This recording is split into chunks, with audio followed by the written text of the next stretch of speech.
La prière en islam commence par Allahu Akbar. Dieu est le plus grand.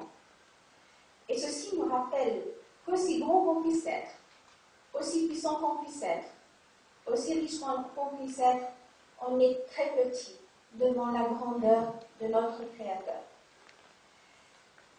Et ceci nous remet devant notre vraie valeur d'humble être humain, comme tous les autres. Et il nous rappelle que le jour du jugement dernier, nous serons dans une position semblable entre les mains d'Allah, entre les mains de Dieu, avec tous les êtres humains, et que nous serons tous jugés par le juge le plus juste. Après avoir rayé notre orgueil en attestant qu'Allah est le plus grand, on récite Al-Fatiha, sourate qui se répète avec chaque rak'a, et donc 17 fois par jour. On ne comptant que les prières obligatoires. Par cette sourate commence notre conversation avec notre Seigneur. Un échange formidable où le fidèle exprime son hommage, reconnaissance, son respect, son espoir et son besoin de l'aide du Tout-Puissant. Et où Allah répond à son Seigneur par sa générosité infinie et ses dons illimités. Dans un hadith Qudsi, parole sacrée, Allah dit: quand le serviteur dit Alhamdulillahi Rabbil Alamin, louange à Allah, Seigneur de l'univers, Allah dit: mon serviteur m'a loué. Quand il dit Ar-Rahman Ar-Rahim, le tout miséricordieux, le très miséricordieux, Allah dit: mon serviteur m'a glorifié. Quand il dit Maliki Yawmiddin, maître du jour de la rétribution, Allah dit: mon serviteur m'a honoré. Quand il dit Iyyaka na'budu wa iyyaka nasta'in, c'est toi que nous adorons et c'est toi dont nous implorons secours, Allah dit: ceci est entre moi et mon serviteur, et mon serviteur aura ce qu'il demande.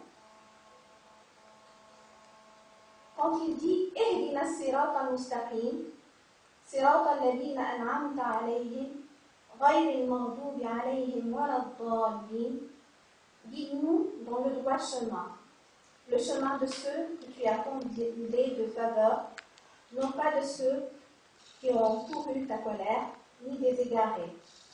Allah dit: ceci est pour mon serviteur, et pour mon serviteur ce qu'il demande.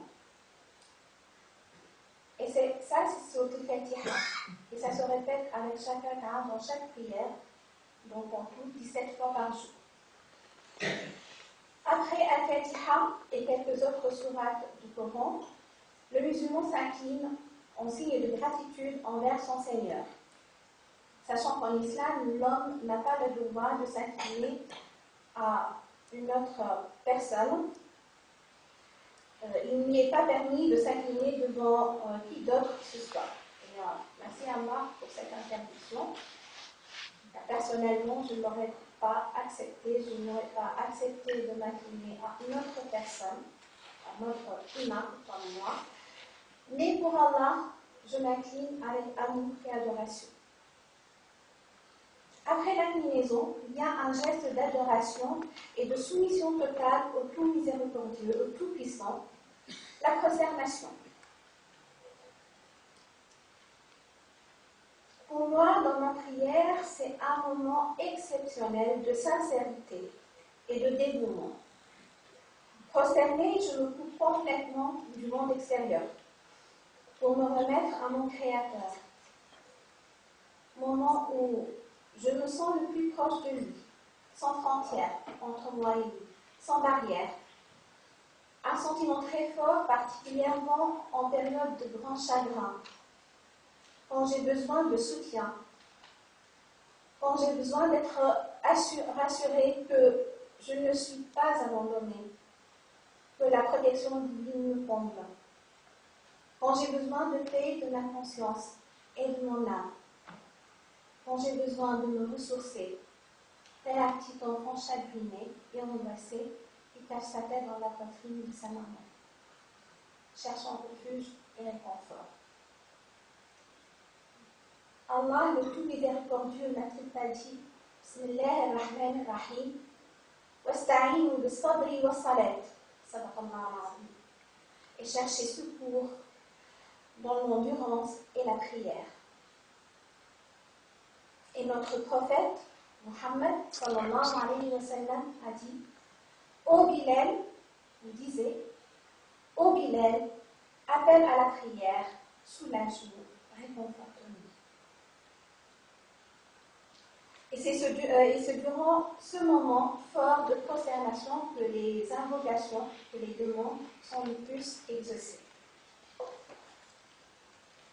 Entre récitation de versets de Coran, inclinaison, glorification, prosternation, invocation, demande de pardon et le salut final, le musulman, par l'accomplissement de sa prière, entre dans un lien spirituel extraordinaire avec son Créateur.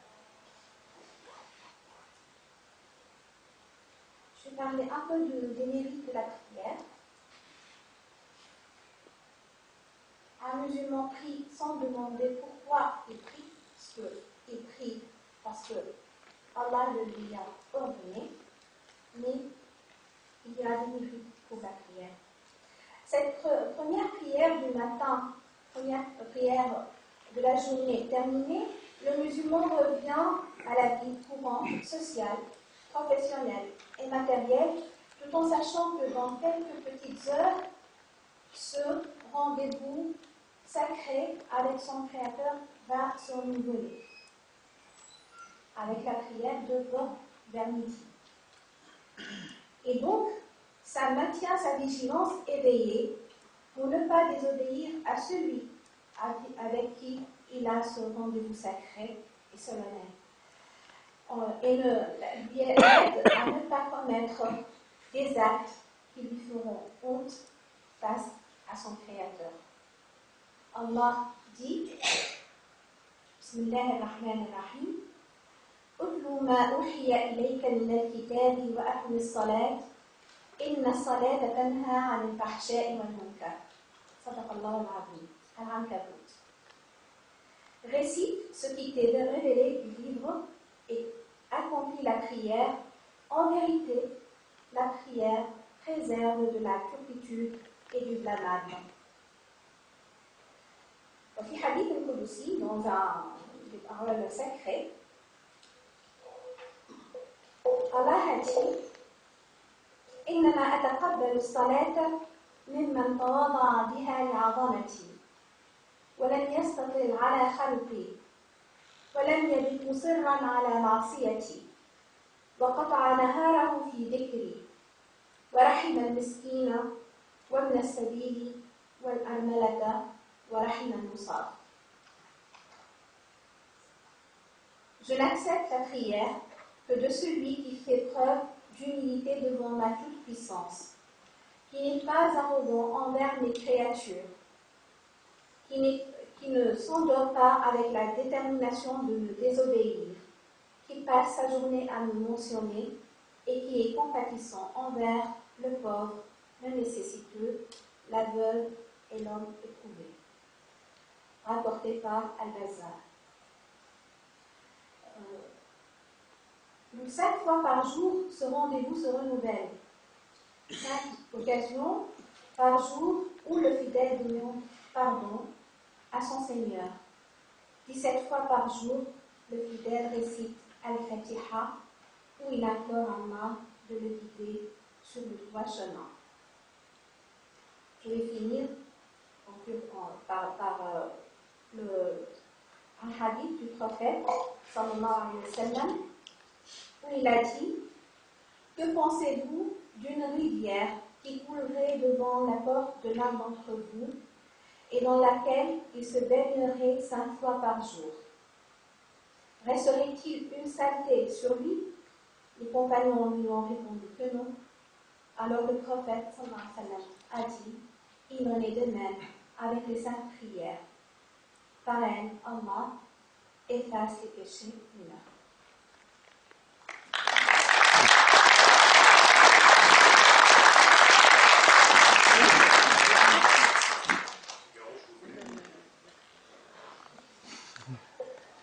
Merci, merci à toutes et tous et merci à l'organisateur pour cette invitation. Je vais essayer un petit peu de compléter quelques aspects qui n'ont pas été évoqués par musulmane.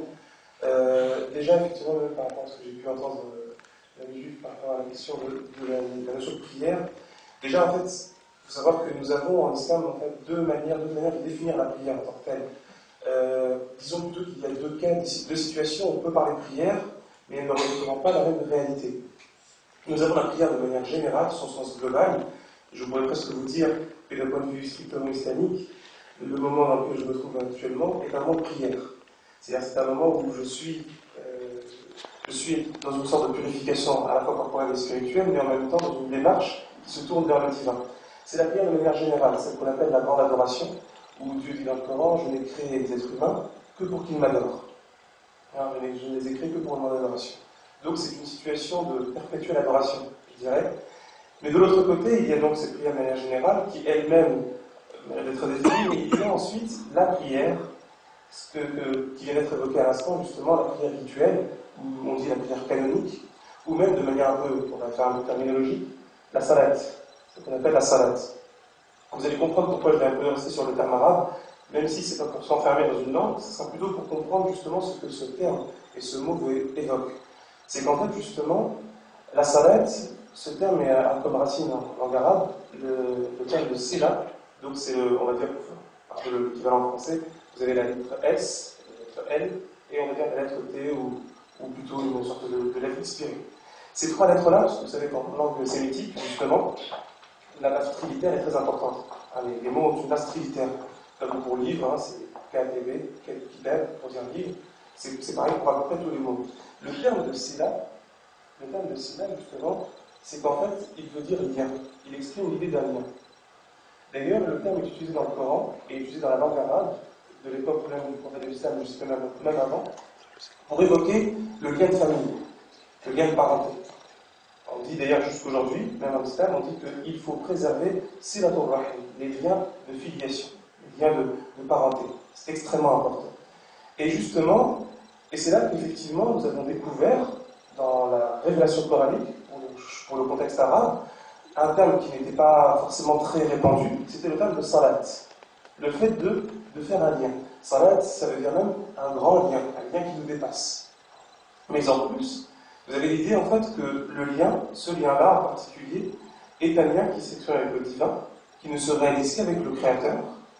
Mais en plus, dans le Coran, vous ne trouverez jamais ce terme-là isolé. C'est-à-dire en fait que le mot salat est accompagné d'un impératif qui le précède, qui est accomplissez la salat. Vous devez accomplir la prière rituelle, la salat. Ça veut dire quoi en arabe? C'est wa aqimus salat. Et d'ailleurs, le terme qui parle d'accomplir cette salat, ce terme en arabe veut dire en fait, c'est le même terme qu'on utilise dans l'architecture. Lorsqu'on veut construire quelque chose, on va dire pour l'époque arabe bédouine, l'architecture c'était pas ce qui avait le plus poussé, mais c'était par exemple, un exemple tout simple, monter une tente. Quand vous montez une tente, on disait qu'il fallait relever. Vous savez, quand vous préparez la tente, vous avez mis des pics, et là il faut redresser la tente. Cet acte de redresser la tente, c'est à ce moment-là que la tente prend tout son sens, que la tente a toute sa fonction, son utilité, et bien effectivement, Dieu nous dit que, vous voyez le lien que vous pouvez avoir avec moi, que vous pouvez exprimer de diverses manières, à travers l'évocation, l'invocation, la demande, la louange, la grâce. Eh bien, il y a un moment donné, un moment privilégié, où vous allez élever, redresser, consacrer ce lien-là et en faire un moment extrêmement privilégié. D'ailleurs, vous avez pu entendre il y a quelques instants. Et donc, effectivement, en islam, la notion de prière, la prière rituelle, en tout cas, celle qu'on parle des 5 prières canoniques, a réellement ce sens-là. C'est-à-dire, on redresse quelque chose, on redresse notre comportement, notre état, notre corps, et en particulier notre esprit, et on va vers le Seigneur. Et dans cette démarche-là, vous voyez qu'il y a justement cet aspect que lorsqu'on commence notre prière rituelle, comme on très justement abordé, on se purifie corporellement, mais en réalité, vous savez, c'est pas j'allais dire de la manie hygiéniste, hein. C'est simplement se prédisposer, c'est-à-dire que c'est répéter un geste qui peut sembler anodin, qui nous est anodin tous les jours, se laver les mains, tout le monde le fait, se rincer la bouche, tout le monde le fait, se rincer le visage, tout le monde le fait. Et bien nous, en fait, c'est que dans ces situations, on va répéter ces gestes anodins, mais pour un rendez-vous. On va se faire beau, on va faire notre toilette, on va se disposer pour un rendez-vous important. Et même dans ce geste-là, il y a du lien. Il y a l'idée de lien. D'ailleurs, je ne sais pas, vous pouvez prendre un exemple assez parlant. Il est évident que lorsque vous sortez de chez vous pour faire une course anodine, vous n'aurez pas du tout le même comportement que lorsque vous vous préparez à aller voir vos parents, lorsque vous préparez à aller voir vos enfants, lorsque vous préparez à aller voir vos proches. C'est comme ça. Vous voyez, dans toute culture, on est tous portés à préparer un peu de solennel pour aller voir nos proches, nos liens. Et bien effectivement, parce qu'il y a un magnifique verset dans le Coran qui dit, Dieu nous dit, en fait Dieu parle au prophète, à qui il révèle le corps. Il dit, si mes serviteurs t'interrogent à propos de moi, je demande, qui suis-je, où je suis, qu'est-ce que je fais. Si mes serviteurs t'interrogent à propos de moi, là, dans le verset, à la suite du verset, Dieu dit, alors sachez, c'est-à-dire qu'il parle directement aux serviteurs, alors sachez que je suis très très proche. Je suis très proche. Je suis très proche. Je réponds à l'invocation, la supplication, la prière de celui qui me prie. Lorsqu'il me prie. C'est même insisté. Je réponds à l'invocation, à la supplication de celui qui m'invoque, qui me prie, lorsqu'il me prie. Et effectivement, on voit cette dimension justement spirituelle dans notre prière, où on se redresse. Et vous savez, ça peut paraître même parfois perturbant, justement, dans un regard extérieur, de voir les musulmans se préparer à faire une prière. Et, par exemple, le Sabbat, vous voyez, on se tient debout et on s'arrête. C'est ce qu'on appelle d'ailleurs en arabe el-Moukouf, c'est-à-dire la station debout. On parle de station debout. Si on s'arrête, on doit s'arrêter, parce qu'on ne marche pas, on ne fait pas ça en marchant, on s'arrête. Et on se redresse en direction, la Qibla, hein, c'est notre point de mire, c'est un point de mire, aujourd'hui, c'est la Kaaba, à la Mecque. Je dis aujourd'hui parce que, justement, dans les premiers instants de la révélation, nous devions nous tourner vers Jérusalem. Hein. Et bien là, on se tourne vers la Kaaba, à la Mecque. Et c'est un point de mire, hein, c'est pour ne pas se retrouver désorienté, se retrouver à se télescoper. Et lorsqu'on se tourne, en fait, dans cette direction, on s'arrête. Et à la fois la personne même qui est concernée par la prière, mais même les personnes environnantes, les deux savent bien que là, il se passe quelque chose. Je me suis arrêté. Et c'est comme quand on s'arrête devant une affiche, et on s'arrête. Je m'arrête, j'arrête tout. Et à ce moment-là, je déploie mes bras dans une sorte de renoncement, dans une sorte de dépouillement. Vous savez, comme on lève un drap, je lève mes bras et je prononce effectivement cette parole où je ferai une petite rectification, une petite précision, je dirais, sur le terme qu'on utilise en arabe.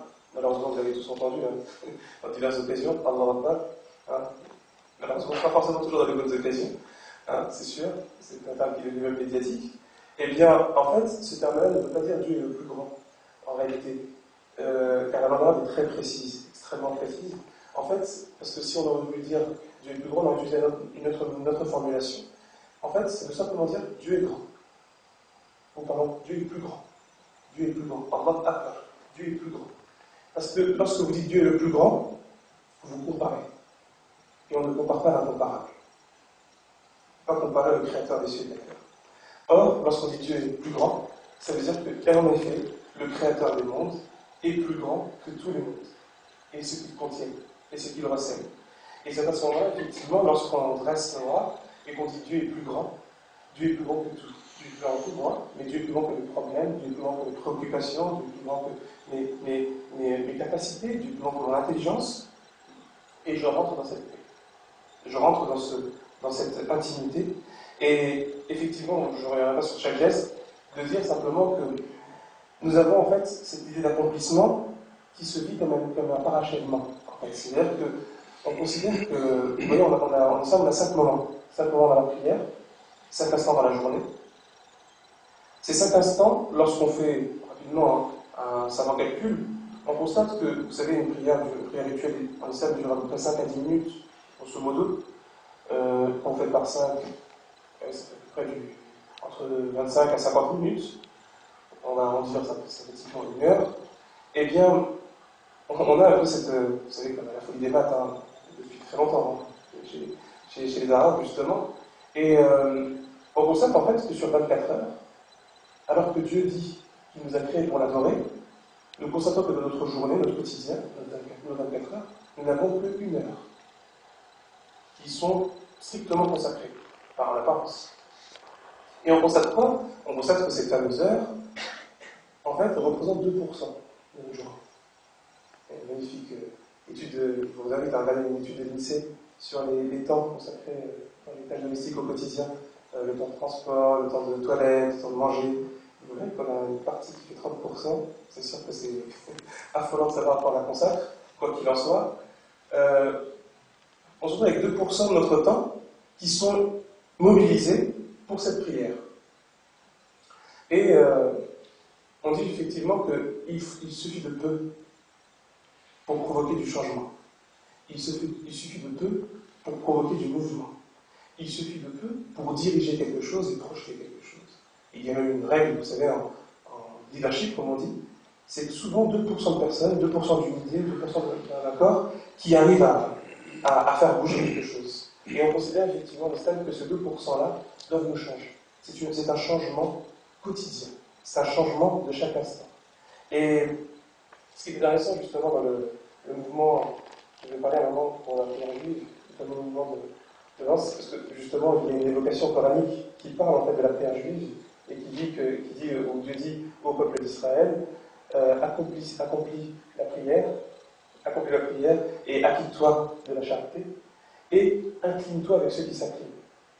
Incline-toi avec ceux qui s'inclinent. Et on a cette, parce que nous avons aussi dans notre prière un hommage. Nous avons tous ce perpétuel hommage avec ceux qui nous ont précédés. Et les spiritualités qui nous précèdent et qui nous côtoient. Et qui fait que justement, nous avons dans la prière rituelle, la fameuse récitation, la première récitation, qui est la récitation qu'on appelle le prélude, l'ouverture, la Fatiha, c'est-à-dire l'ouverture, on ouvre quelque chose. Et bien en fait, on commence toujours par au nom de Dieu. Au nom d'Allah, au nom de Dieu, de tous miséricordieux, de très miséricordieux. Et à ce moment-là, on dit louange à Dieu, Seigneur de l'univers. Et effectivement, il y a cette dimension collective où on dit Seigneur, guide-nous vers le droit chemin. Guide-nous. Cette dimension collective et communautaire, guide-nous dans le droit chemin. Et nous avons toujours cette idée de communion dans la prière. Je connais sur le mouvement. Vous savez, l'inclinaison, donc je ne sais pas si vous avez vu une prière du mal entière, intégralement. Parce que je vous dis intégralement, parce que malheureusement, on regarde ça à la télé, c'est une petite partie, qui n'est pas la plus élogieuse de notre part, mais bref. Et en fait, nous avons donc cette station debout qui se suit par une inclinaison. Cette inclinaison, vous savez que justement, en islam, on aime beaucoup les symboles, énormément les symboles. Il y a parmi les symboles, si je peux vous livrer ce petit sens, cette petite signification, ce lien ce rapport entre la raison et le cœur. Lorsque nous sommes debout, la raison, la tête, est au-dessus du cœur. Et lorsque je m'incline, cette raison se met au niveau du cœur. Et on est sur le même pied. C'est-à-dire que c'est à ce moment-là que mon cœur et mon cerveau, mon cœur et ma raison, reconnaissent la gratitude, expriment cette gratitude des bienfaits de Dieu. C'est pour ça que nous louons Dieu à ce moment-là. Et nous disons d'ailleurs gloire au Seigneur, le Tout-Puissant. Et après on se relève pour revenir, si on peut dire, on revient à la raison en disant que pourquoi j'ai demandé à Dieu, j'ai dit à Dieu louange à toi, pourquoi je lui ai été reconnaissant. Une fois qu'on a fait cette réflexion-là, nous avons des instants comme cela, on redescend, et là on descend par contre, on ne s'incline plus, on se prosterne. Et vous savez, quand on se prosterne, le geste, le corps, la tête, le front est posé au sol, le nez aussi, en lien avec la terre, une dimension importante avec la terre en islam, et quand vous voyez bien le mouvement, quand vous voyez bien le geste, si vous regardez de profil, vous remarquerez en fait que la tête se trouve à ce moment-là, en dessous du cœur. C'est-à-dire le cœur est au-dessus. Et c'est pour ça que le prophète de l'islam dit le serviteur Dieu, le Créateur, ne peut pas être plus proche de nous que lorsque nous sommes prosternés. Parce que c'est à ce moment-là que le cœur s'élève, que le cœur se met au-dessus. Et c'est pour ça que nous avons tous ces gestuels. Et une fois qu'on se prosterne, il y a des raisons physiques et des raisons spirituelles. La raison physique, c'est que si vous restez très longtemps, ça peut être fatigant. Donc on se relève un tout petit peu et on s'assoit. On s'assoit sur nos mains. Et ce lien avec la terre, entre nos jambes qui touchent la terre, est un lien assez important. Nous avons vraiment cette Dieu dit dans le Coran, nous avons créé de terre, nous avons créé à partir de la poussière, nous avons pris directement de la terre. Et pour terminer sur les différents mouvements, les différents aspects de notre prière, il y a effectivement ce rapport c'est une sorte de pratique, je dirais, multi-adorative. Elle est pluri-adorative. Il y a dans la prière une évocation, il y a de la glorification, des expressions de louange, il y a une confession. On nous dit demandez à Dieu, lorsque vous êtes prosterné, demandez-lui tout ce dont vous avez besoin. Il y a un entretien. Le fait même de réciter le Coran est un entretien avec Dieu. Et enfin, au final, il y a cette idée de purification et d'enseignement d'humilité. Car vous savez, lorsque nous sommes prosternés, on réalise quelque chose, c'est que je suis incapable de savoir ce que mon frère ou ma sœur, ce que les êtres humains en général disent lorsqu'ils sont prosternés ou lorsqu'ils prient. Car ma prière est secrète, ma prière est intime, ma foi est secrète et intime, et au final, je ne peux pas savoir quelle est la valeur des uns et des autres, car moi-même, je n'arrive pas encore à la percevoir, car je la recherche dans chacun de mes gestes. Voilà une des écoles, des enseignements qu'on peut relever dans notre prière. Et voilà, je suis un peu. Et merci pour.